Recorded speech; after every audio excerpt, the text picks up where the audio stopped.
Rampurhat college মাঠে ট্রাইব্যুনালে form ও appeal আবেদন জমা দেওয়ার জন্য সকাল থেকেই উপচে পড়া ভিড় লক্ষ্য করা যায়। বিভিন্ন এলাকা থেকে হাজার হাজার মানুষ নিজেদের নাম ভোটার তালিকায় সংশোধন বা পুনর্ভুক্তির আবেদন করতে এখানে উপস্থিত হন। প্রখর রোদ, দীর্ঘ লাইন এবং পর্যাপ্ত ব্যবস্থার অভাবে সাধারণ মানুষকে ঘণ্টার পর ঘণ্টা অপেক্ষা করতে দেখা যায়। অনেকেই সকাল থেকে লাইনে দাঁড়িয়ে থেকেও নির্দিষ্ট সময়ে কাজ সম্পন্ন করতে পারছেন না বলে অভিযোগ করেন।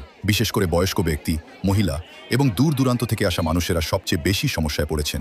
অনেক আবেদনকারী জানান, ভোটার তালিকায় নাম থাকা সত্ত্বেও আমাদের আবার আবেদন করতে বলা হচ্ছে। কেন এই হয়রানি তা আমরা বুঝতে পারছি না। এর পাশাপাশি আরও গুরুতর প্রশ্ন উঠছে সাধারণ মানুষের তরফে। একাধিক ক্ষেত্রে দেখা যাচ্ছে একই বাড়ির মধ্যে বাবার নাম ঠিক আছে, দুই ছেলের নাম তালিকায় রয়েছে, অথচ আরেক ছেলের নাম হঠাৎ করেই ডিলিট হয়ে গেছে। স্বাভাবিকভাবেই প্রশ্ন উঠছে, এটা কিভাবে সম্ভব? এই ধরনের ভুল কিভাবে ঘটছে?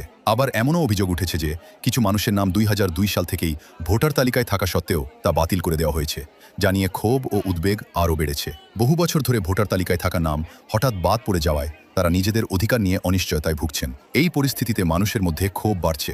অনেকে বলছেন, যেখানে একই পরিবারের মধ্যে এমন অসঙ্গতি, সেখানে আমরা অভিযোগ করব কার কাছে? এরই সঙ্গে আরও বড় প্রশ্ন সামনে আসছে, যেখানে নাম থাকা সত্ত্বেও মানুষকে এমন ভোগান্তির শিকার হতে হচ্ছে, এই হয়রানির খেসারত কে দেবে?